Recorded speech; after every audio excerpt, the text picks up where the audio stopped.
It gives me immense joy to introduce our next speaker for today's marathon series, Mr. Ajay Prasad. As Country Managing Director, India at Taurus, Ajay is responsible for due diligence, acquisition planning, financing, project management, and operations of all investments in India. He has the primary responsibility of selecting and executing the best opportunities for the company and its investors with a team of experienced managers in India who will work with global and local partners to deliver world class projects across the country. He is currently leading the development of downtown Trivandrum project of 5.5 million square feet mixed use development, as well as the aggregation of an active deal pipeline to build to core developments worth 1 billion in the key markets across South India. He is also the CEO of Taurus Sage Advisors, the manager of Taurus India's upcoming 250 million investment platform. Ajay, first of all, congratulations on your recent partnership with Asset Homes. It's indeed a great news and to see future developments. Ajay is going to touch upon the real estate outlook for 2023, both global and India, the emergence of the Tier 2 cities, and the ESG in real estate investments and developments. Welcome, Ajay, to the CREDAI Marathon series. Over to you. Thank you, sir, for that glowing introduction. I think you took care of my first bit, which was supposed to be the introduction. I think you've said quite a glowing one, so I will not touch more upon that. I think, as you said, I was planning to touch upon three different topics. The first was obviously the outlook. We have a global perspective. Taurus, to give you a little bit of context, is actively investing and developing projects on 4 continents, so North and South America, Western Europe, and then India, so Asia. Although we have a little bit of a little bit of asset holding in the Asiatic part of Turkey as well, so it's not just India. So we get a little bit of a context from multiple markets. Probably the one that we don't cover is the Far East and the Middle East. So beyond that, we have a little bit of context, and obviously India as well. But I see that Ramesh has been already leading a session, so I guess he's covered most of it very ably. Although his focus was probably on office. I think I'll just touch upon a couple of points, and I've started a stopwatch to ensure that I don't go over 25 minutes, That's which fine. is my allotted time. And obviously, it's a domino session, so one delay obviously sets up the other. The 2 points that I'll try and make is 2 points of contrast in terms of the global outlook and the Indian outlook, and probably spend a couple of minutes talking about why the markets are sort of disconnected in a good way as far as India is concerned. The first is obviously office, and across the world we have offices in let's see. We have offices in the US extensively, in Argentina, in Buenos Aires. Then we have offices in London, and when I say offices, office space, I should correct myself. And then we have office space in Germany as well. So that gives us a broad spread of office markets, and these are in key cities as well, there where we have a little bit of a yardstick. What we're seeing is that obviously the nadirs of office occupancy have now started to reverse, where it was about 40% last year, mid 2021, between 40 and 50% in most of these North American and Western markets. It's kind of crept up to the 50% mark. And in some selective markets, like for example, London and the southern US markets, they have actually crept up to about 60-65%. There is some dispute about this because the way people measure is also a little confused about. In any case, in most offices, you do not have more than 80% occupancy because not everybody shows up on the same day. So what are we actually measuring? The jury is still out 3 years hence about what benchmark we are comparing against. But the truth is that occupancy is still depressed. Now that is reversing. There were a couple of interesting articles in the last week were talking about the fact that of all job descriptions, all job requirements broadly that are available, whether it's on LinkedIn or other sites, only about 10 to 15% now specify that remote working is an option. So employers are definitely trying to pull that back in. And the fact that Western Europe and the US are likely headed into a recession, or maybe already into a recession, albeit a mild one, has shifted sort of the power from the employees to the employers in a certain sense. We'll see how much that is. India has been different. Occupancy has bounced back quite quickly, and as an active participant in the office market, we have several million square feet of office space in development. We are seeing that, except for this one last quarter, which is usually sort of quiet because it's the end of the year, the office absorption and requirements have been brisk. And I'll touch upon a new element of that in my next bit about tier two cities. So I think because of the fact that the bulk of the office, requirement in India is driven now by what we call GCCs, which are global captive centers, which are sort of subsidiaries of large multinational companies, or by domestic occupiers. I think the urge, and these are usually very large teams, as we see in India. Office plates are massive. We have 150,000 square foot office plates, whereas in most Western cities, anything that's 30,000 or 40,000 square feet itself would be considered large. So it's very team based. So again, the imperative to bring people back is stronger. Again, the ability to work from home, considering the size of sort of residences in India, is less than a lot of other countries. In Mumbai, good luck having your own office unless you happen to be Ambani or Adani. So that's a good thing that we are seeing, that the office demand recovery has been much more robust in India. Again, one thing that we see in Western markets is that there is a whole set of haves and have-nots. The haves are the trophy new office buildings, which are seeing good occupancy, whereas the Bs and Cs and Ds are seeing high vacancy. In India, by virtue of the fact that we have essentially built the entire building stock in the last 15 to 20 years, the percentage of Class A as opposed to Class B, Class C is higher, so that also helps. The other dichotomy, other sector where we're seeing a significant dichotomy, actually two sectors, but I'll touch upon one, is retail. Now, in which is my favorite child as far as all of the real estate asset classes are concerned. In the Western markets, of course, and even in China and the Middle East, there's significant pressure of occupancy on retail, more because it's overbuilt, but also because of the fact that a lot of people have moved around and all of that stuff.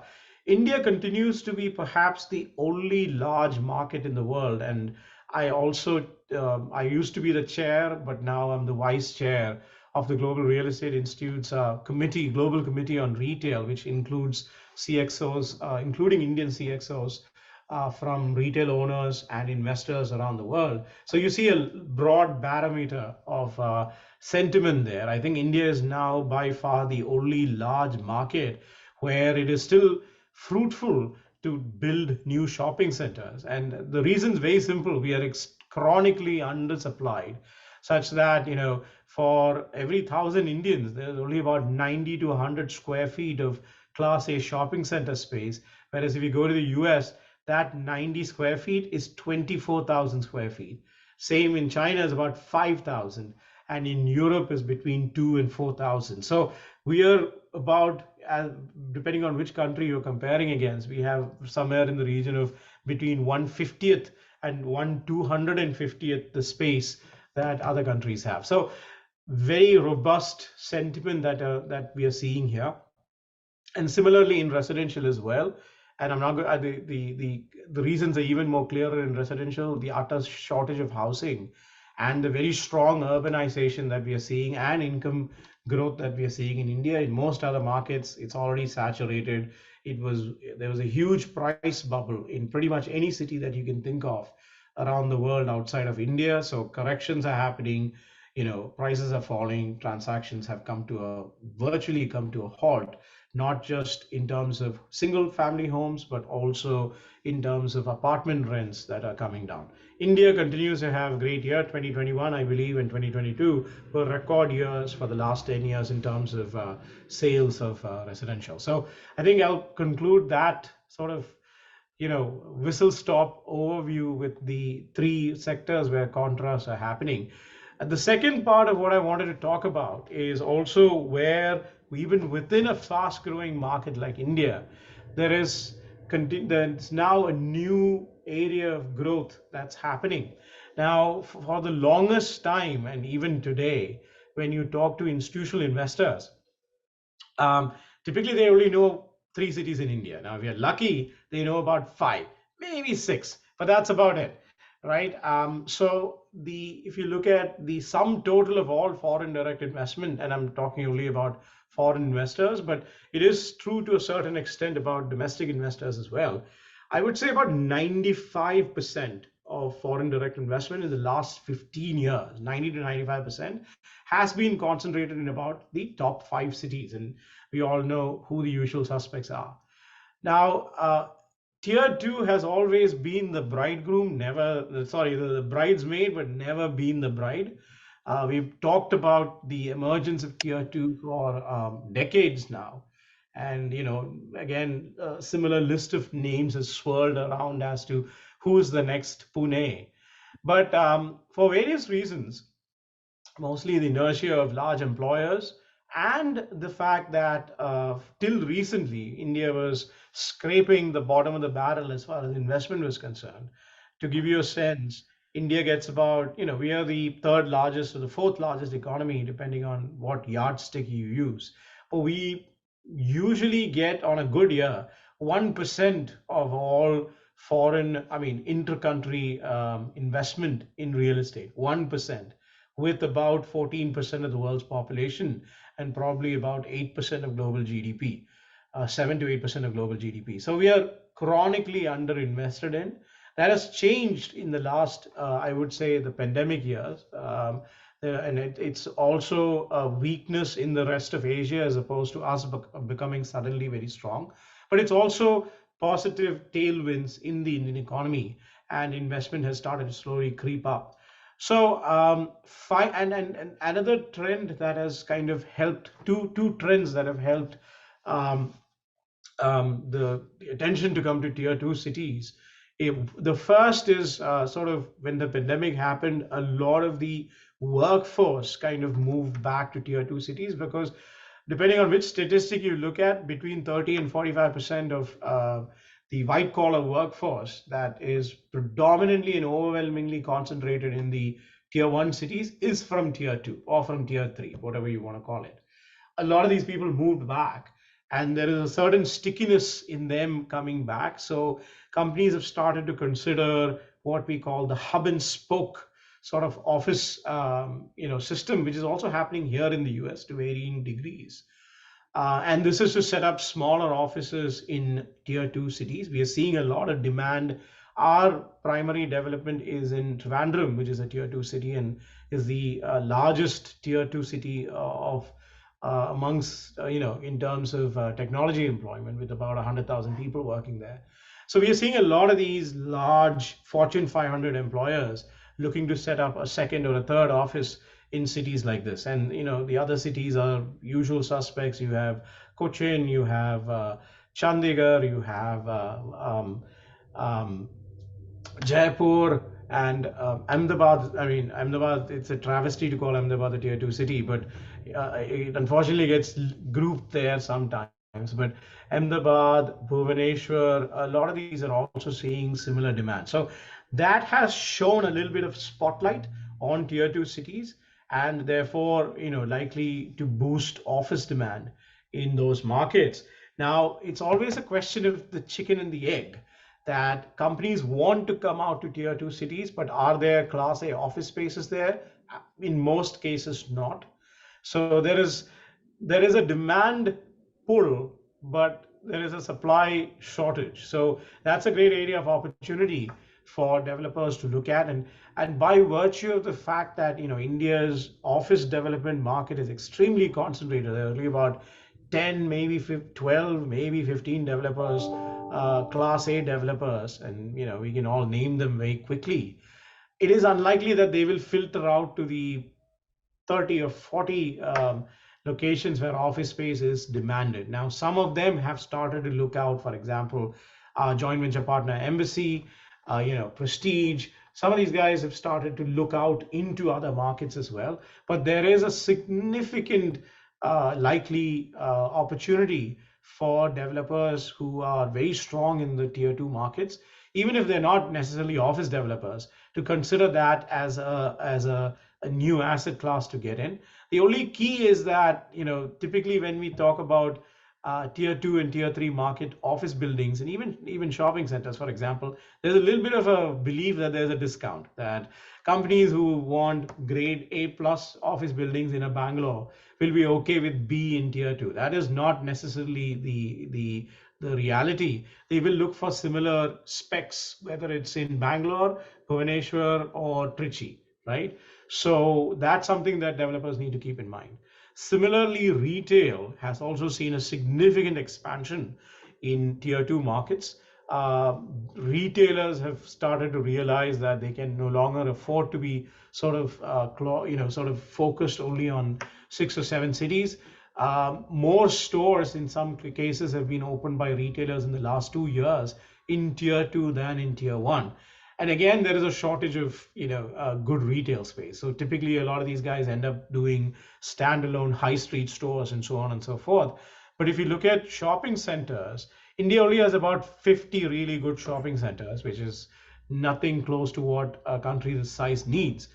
And the vast majority of those are located in tier one cities. I mean, there are notable exceptions, like let's say Elante in Chandigarh, North Country Mall in Amritsar, and a couple of others, including a couple in couple three in Kerala, where Kerala is actually one long tier two city, if you want to call it that.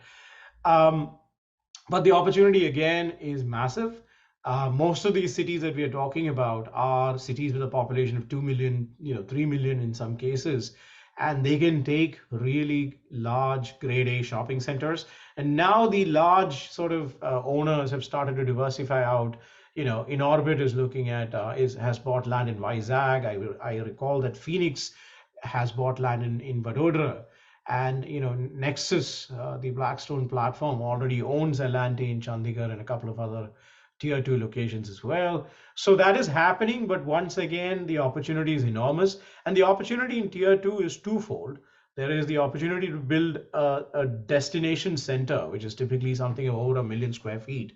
But there is also multiple opportunities in each city to build neighborhood centers, which could be 250 to 350,000 square feet. Again, an opportunity for developers to consider diversifying into commercial real estate, even if they've been typically looking at residential.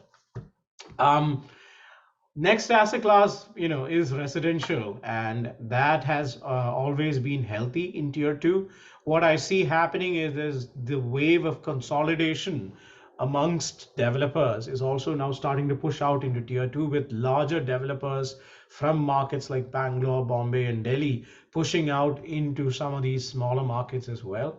So that's going to create a lot of that's going to create a little bit of conflict between the hometown boys who are great reputation, the buyers know them, and the large developers who bring sort of not a direct reputation of delivering in that particular market, but they are well known nationally. So I think there will be a lot of competition that is coming to tier two cities. The products in tier two cities are also changing. You're seeing 20, 30 floor buildings coming up in markets like Cochin and Calicut and so on and so forth, which were very rare even in Bangalore or in Chennai till a few years ago. So product quality is going up, competition is going up, which is good. I think related to residential, I think special residential categories like your student housing and senior living are also going to take off. And when I say student housing, it also includes co-living, are also going to take off in these cities because the majority of India's universities and schools are in tier two, right? There are great universities and institutions out there, hundreds of thousands, millions of students out there, and student living is going to take up by virtue of a lot of migration within the country and to other countries. There are lots of people over the age of 60 who are in tier two cities where the joint family system has completely eroded, and you're looking at parents living on their own. So senior living is definitely a very attractive asset class that developers, especially residential developers, can look at extending into. Um, Logistics has been the darling of investment for the last 3 4 years, because simple reason, India has very inadequate logistics space. I make the same tired joke every year that the whole of India has less logistics space than the town of Port Elizabeth in New Jersey. And unfortunately, that joke has been true for the last 5 years. I mean, we've still not outgrown Port Elizabeth, New Jersey, in terms of logistics space. So because of that, I think there has been a mad rush for logistics space, and it's literally one of those sectors where you build it and they will come, or they have to come. And having started my life in FMCG and worked for a very proud American company that keeps thinking of having the best warehouses in town. And at that point in India, we had to introduce them to the term "go down," and people used to literally walk around in fear of the tiles falling on their head. So the vast majority of logistics space in India is still decrepit and class F, as I call it. So there's a huge opportunity, and I think that huge opportunity, by virtue of the enormous population in tier two cities, if you take together, probably have close to 200 million people living there, which is more than pretty much any country in the world. So there's a huge opportunity there.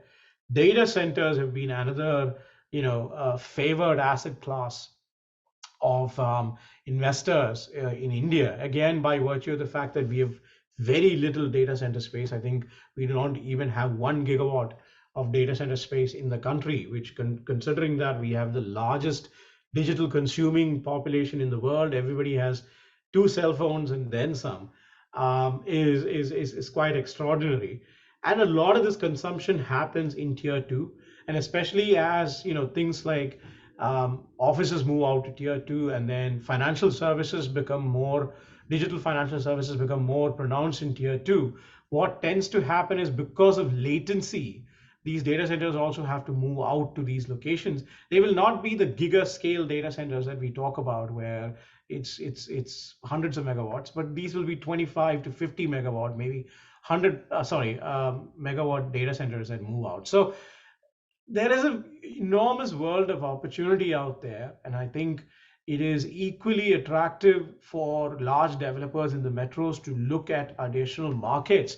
But I think it's even more attractive for developers in these smaller markets to consider beefing themselves up and expanding into new asset classes, because they know the market, right? They know the development rules, they know where land is available, they have a strategic advantage.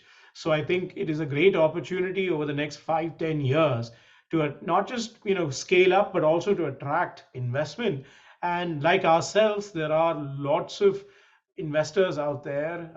Even the pension funds and the sovereigns have started looking at secondary locations. So capital availability is only likely to get better in the next 5 years than it was ever in the past. So the opportunity is massive.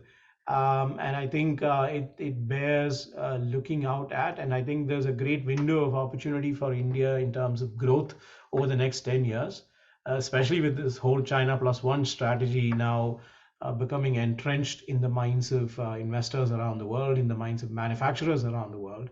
There is a lot of opportunity there. So I think that, it brings my sort of pitch. I don't call it a pitch for tier two, but my soapbox about tier two to an end.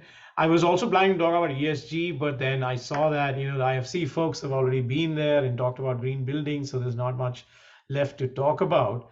It is just something that all of us need to keep in the back of our heads. The advantage in India is obviously that the stock is new, so you're mostly building, not buying. So the opportunity to include green features as you build is in front of you. It is going to become the norm, not an option. That is absolutely clear. And we are looking at the obsolescence, the sort of becoming outdated of trillions of dollars of real estate in other markets. India should not make that mistake. And I think social, the S in ESG is also very important because real estate is probably the largest employer and probably one of the largest sectors of the economy. So the responsibility of companies in the real estate domain is massive in terms of being direct and indirect employers. So we should all not stick to our CSR mandated minimums. We should go above and beyond that. And I think that's another way where I think India can be sort of a beacon as far as ESG is concerned. Thank you. Thanks, Ajay. I have a couple of questions to ask you. Please. So the Ministry of Trade and, like you said, the data centers are, picking up in tier two cities. Okay. So the Right. Ministry of Trade and Industry recently said that nearly about 50% of the recognized startups in India now hail from the tier two and the tier three cities. Okay. Right. So do you feel that these startups will drive the real estate landscape in these cities? So, Sarah, yes and no. Yes, because to a certain extent, in particular asset classes like managed office, for example, startups are significant consumers of space in that. Now, will they drive the overall landscape? That depends on how fast they scale up. Now, the other issue that you see is that 50% of the startups may originate in tier two cities. Once they scale up and get, Series B, Series C funding, do they stay there, right? A lot of startups then end up moving to a Bangalore or a Bombay to be closer to customers and so on and so forth. So I think the challenge of tier two cities is also to retain them and have them grow there. Trivandrum has a couple of very successful examples, or three successful examples: US Technology, Suntech, and IBS, which were companies that started there but have stayed there as significant employers and are now each billion-dollar firms. But that's something that every other city also needs to emulate to ensure that what is growing there stays there, and not when completely scales up and becomes a MNC, it just moves out to a Bangalore or a Bombay. So if that happens, then absolutely that will be a huge driver of demand in all asset classes. Right, right. Okay, so now the question that I have, do you envisage the growth momentum to continue? See, post-pandemic, a lot of Taiwan and Tier 2 city dwellers wanted to rush to the Tier 2. Basically, the Taiwan wanted to rush to Tier 2. And given the exponential leap in the growth in the digital infrastructure, do you envisage the growth momentum to continue in the coming years? Um, so, I mean, I'm a student of what's called the theory of agglomeration. So, just like you say, you have scales of economy, you have scales of agglomeration as well. And that's been the reason behind the success and the growth of large cities, ever since Babylon. So that is not going to go away overnight, right? What will happen is that where it used to be, let's say 90-10 or 95-5 in terms of, let's say, white collar employment, that's going to change to, let's say, I don't know, I'll pick a figure from the air, 80-20, right? Which in itself is enormous looking at the numbers that we are concerned. But I don't think it's going to flow the other way, quite honestly, because the critical mass that's been built up in some of these tier one cities will always continue to be a competitive advantage and will keep on drawing talent from the rest of the country. What will happen is that the the percentage of talent that stays back, and one, when we talk to employers and employees, one issue that we always hear is that we love tier two because there's a lot of talent in tier two, but most of the talent in tier two wants to work in tier one because it's not just, yes, you have the traffic, yes, you have pollution and the cost, but then you have a lot of social amenities that you have yet not found in tier two.